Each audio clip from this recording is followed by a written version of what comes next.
Which chelik is it from? Be'ez Hashem Yisbarach, we begin today a new shiur, a new sicha. This is from Chelik Chav Daled, Parshas Shoftim.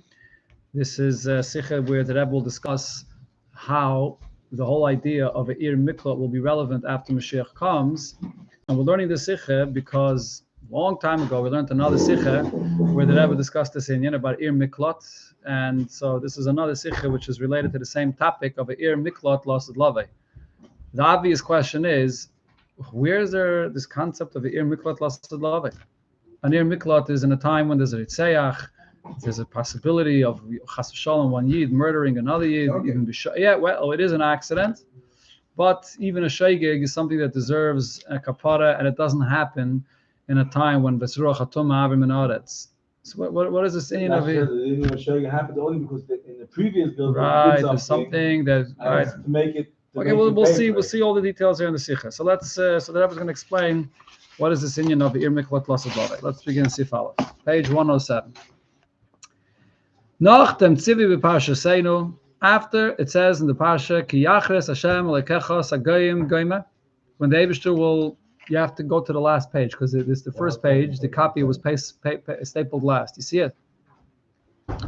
So after the Eibishter will cut away and destroy all goyim, v'yirish them, and you will conquer and you will inherit the land.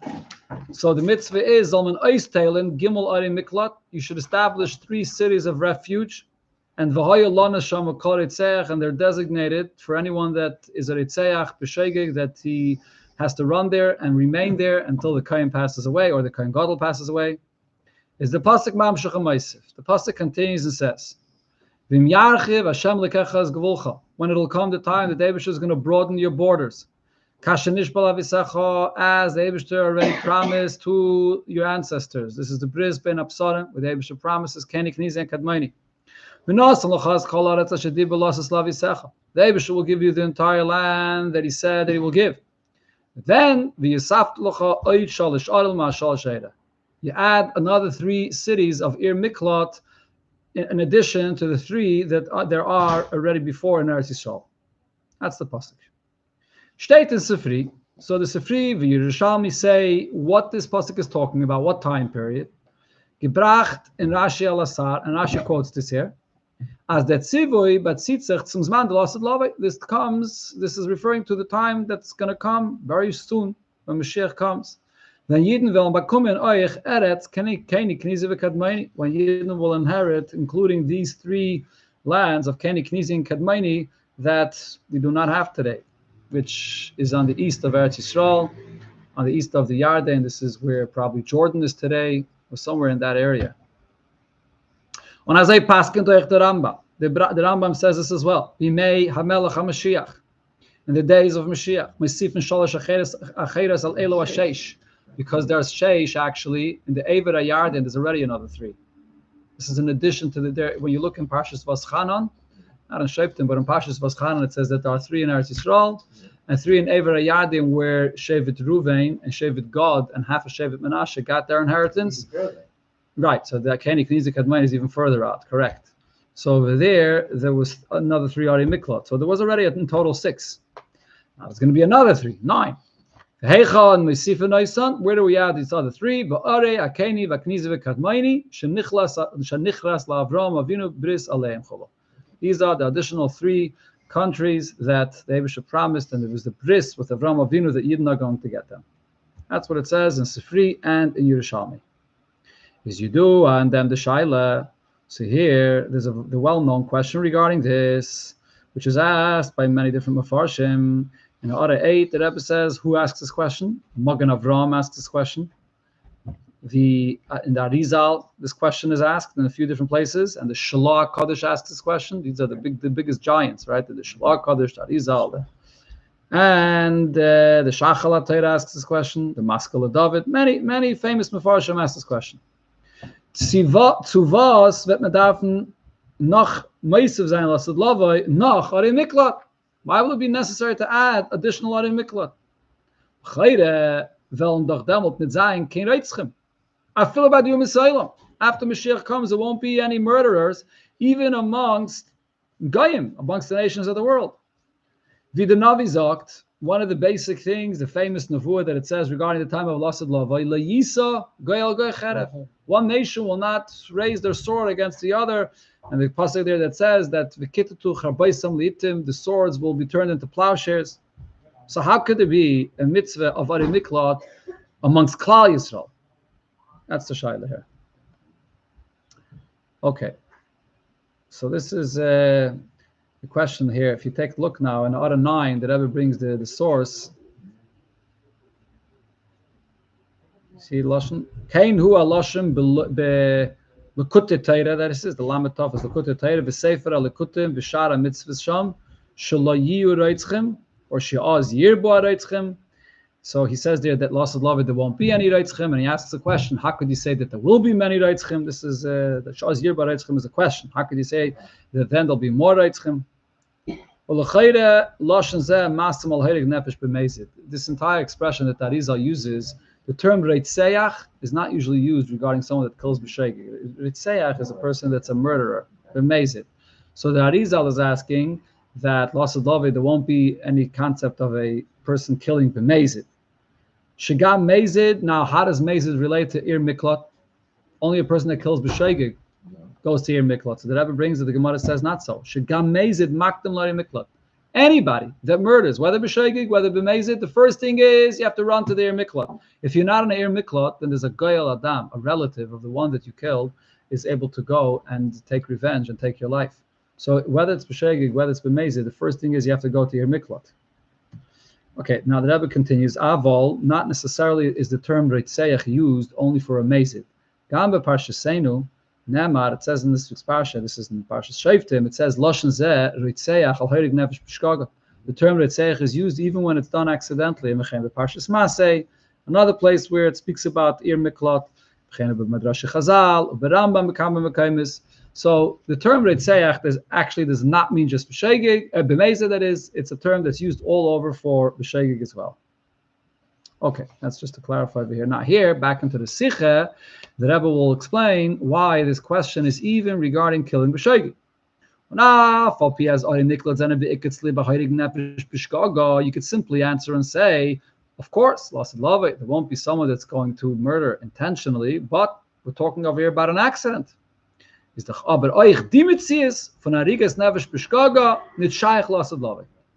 that it should be that someone should murder accidentally is impossible to happen Lasad Lavai, and the Rebbe explains this. Hey mitzad hanerag, this is true both on behalf of the one that got killed, v'hei mitzad ha'heirik, and also on the one that is killing. This is not something that's possible Lasad Lavai. Okay, just turn the page and you come back now to the beginning of the booklet where you have the continuation. The Rebbe explains what happens. How nothing in the world is an accident. Nothing happens by chance. The fact that an accident happens is all the Eibishter causing this to happen. So it says in Chazal as follows: the fact that it happens that a person is killed is a bavais as im kumtachiv misa. It's really because he deserves this punishment. The Gemara is locked from pasuk. The pasuk says Vashaloi when you weren't aiming to kill this person, but for halikim ina liyadai, the Eibishter made it happen in this way. And Rashi there explains, what is the pasuk speaking about? So Rashi says the following story. There were two people that killed. One person killed accidentally, the echad harig b'mezid, and the other one killed purposely, but there's no testimony to bring them to justice. So the Eibusha takes care of matters without the Bezdin. So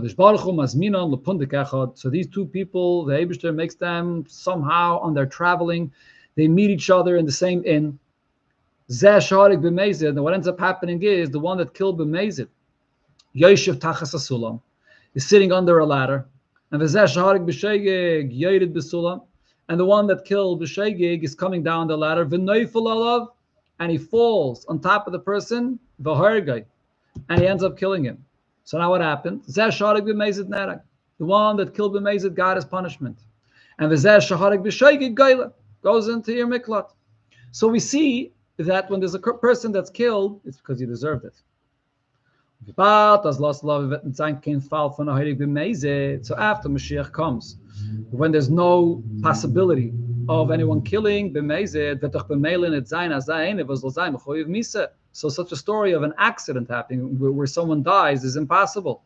As is all darfen gehargit werden beschädigt that this person should be killed by this accident, which is really not an accident. It's the Eibishter orchestrating the events. That's mitzvah the person that got killed. This will not happen. The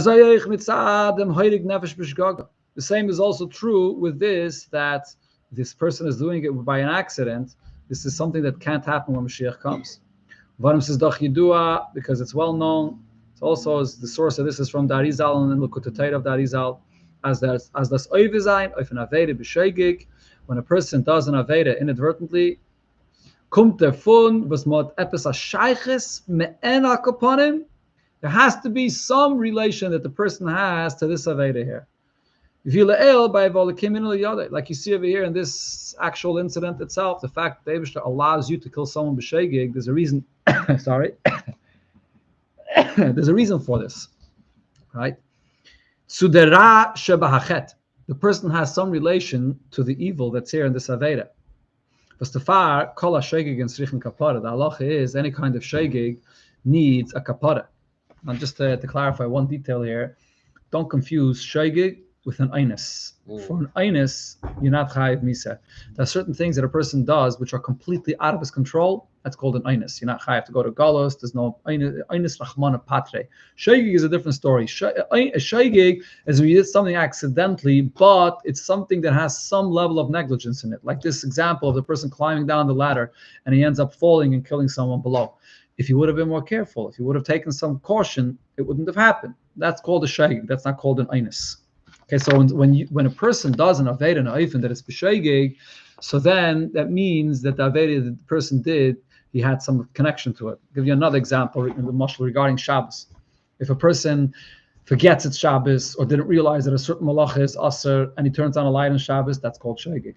But what happens if a person is walking by and he doesn't even realize that there's a light switch on the wall, and his body rubs up on it and the light goes on?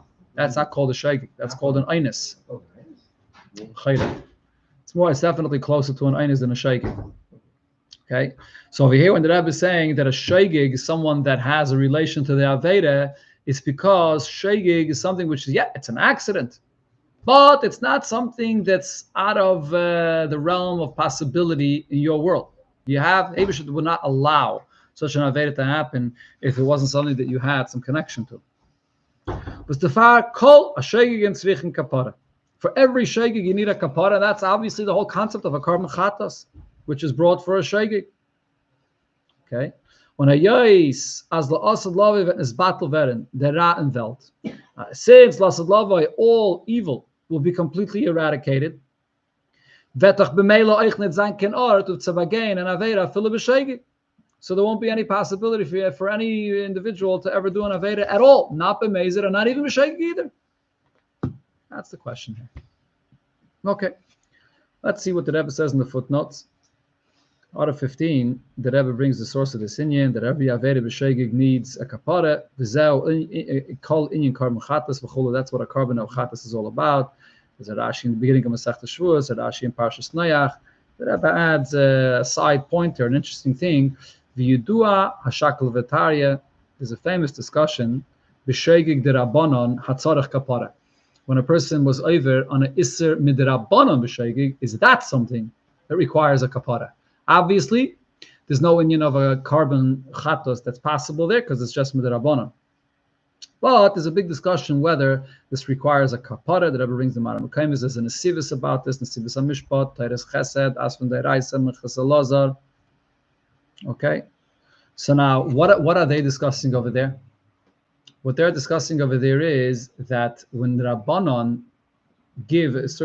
create a certain takana or a certain mitzvah or a certain iser, does that mean that the cheftze itself becomes aser, the actual object? If chachamim aser to eat something, if lamashal, what's an example of something that's aser to eat with the Rabbanon? Chicken with milk. That's only iser with the Rabbanon. It's not iser min ha-Torah. What's this iser? Is it an iser that the actual cheftze itself, the object itself, becomes also just like iser min ha-Torah?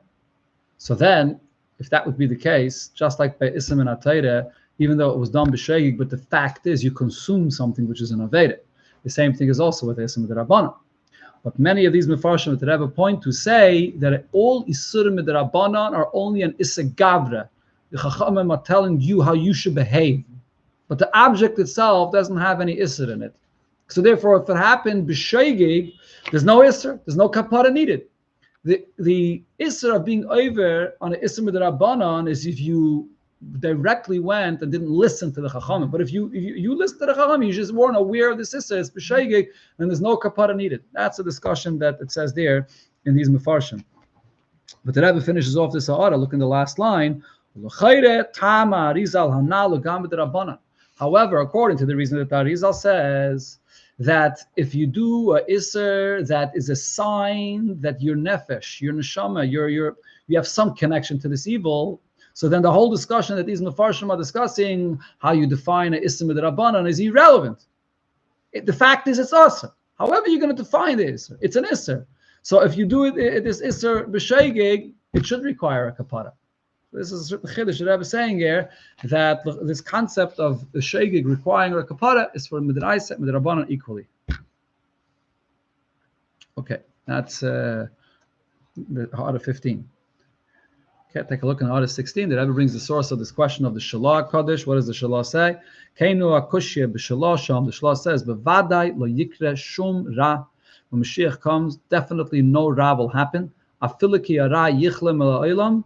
Because all evil will be removed from the world and everything will be just utter goodness. So it's impossible for there to be anybody that's a ritzeach even b'shegig. Okay, let's see in Ha'ara 17. Here the Rebbe brings the question the way it's quoted in Shara Mitzvahs, which is from the Arizal. The Shara Mitzvahs Sham, maybe Ba'kushya, there he brings in this question, Noisef alakosov le'isa goyal goy cherev. In addition to the pasuk quoted before, that Lasad Lavi, even the nations of the world will not raise a sword over one another. And he says there's another pasuk, Uksiv, v'lo yashchisu, will not harm and not destroy one another. Uksiv, bila mavas l'netzach v'gaimer, death will be swallowed up forever. V'im kain, and so that is all there says, Eich v'lama nitztavinu Lasad Lavi l'haisav gimel arim miklat acheirais, kanireh shaz yir ba'areitzchen. Adding another 3 Ha'ara Miklot shows that there'll be many cases of death, of murder that will happen. That is always really adding here another point. As the Rebbe says right away, let's see the next paragraph. He's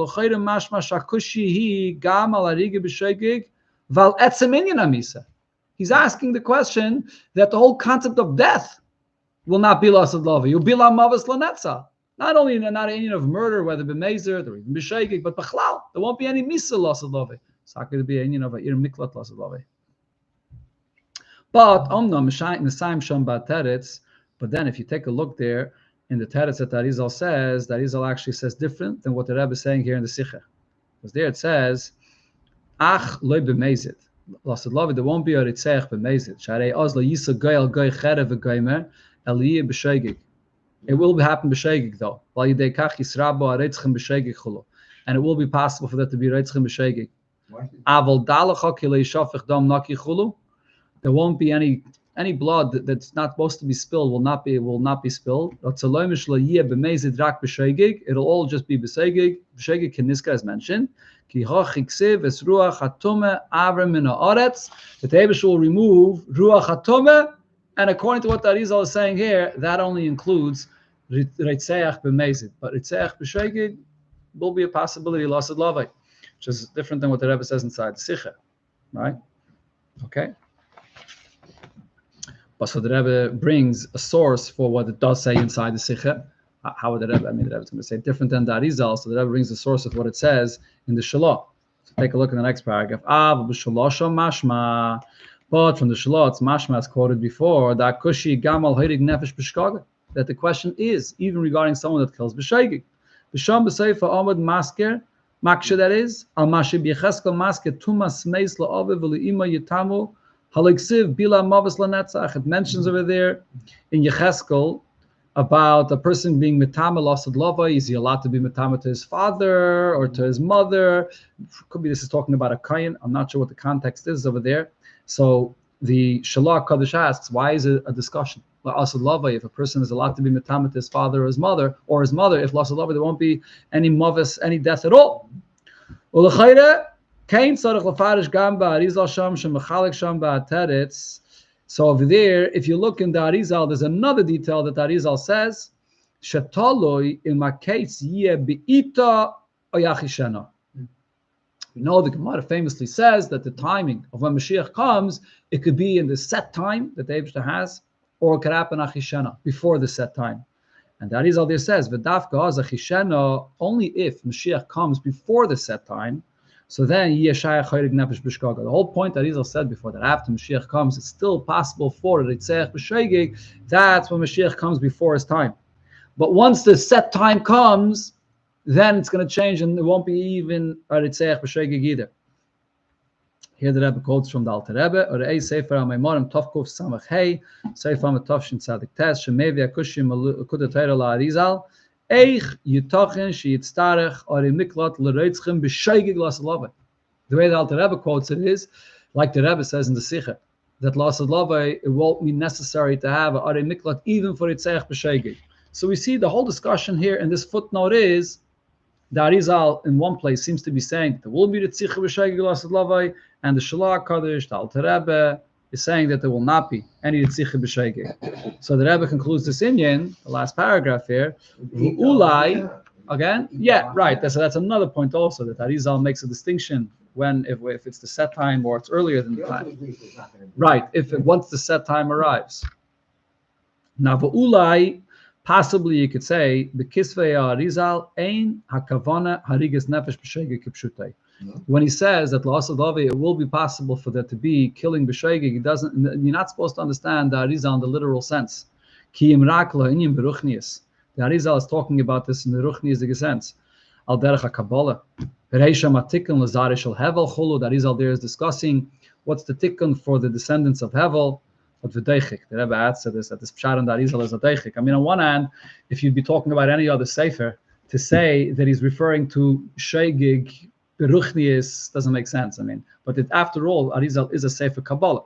It's a Kabbalah sefer. So you can say that Arizal, when he says what he says, he's only talking about beruchnius, not begashmius. But the Rebbe still says on this v'deichik ve'en kamakaymai, because this is a very interesting thing. That Arizal says that L'Asad Lavai, there could be b'shegig. There's a Teres Chaim about in Kain Behevel, a tikkun for Zarei Shel Hevel. There's a certain tikkun needed for the descendants of Hevel. I'm not sure what this tikkun is all about. The descendants of Kain need a tikkun, not the descendants of Hevel. Okay, but Arizal talks about Chlal, and Sefer Arizal is full of inyanim of Gulgulim and different kinds of tikkunim for descendants of earlier generations. Kain and Hevel take up a very, very big place in Kisvei Arizal. Okay, that's the Rebbe's question, and we'll continue with Hashem, the answer next week.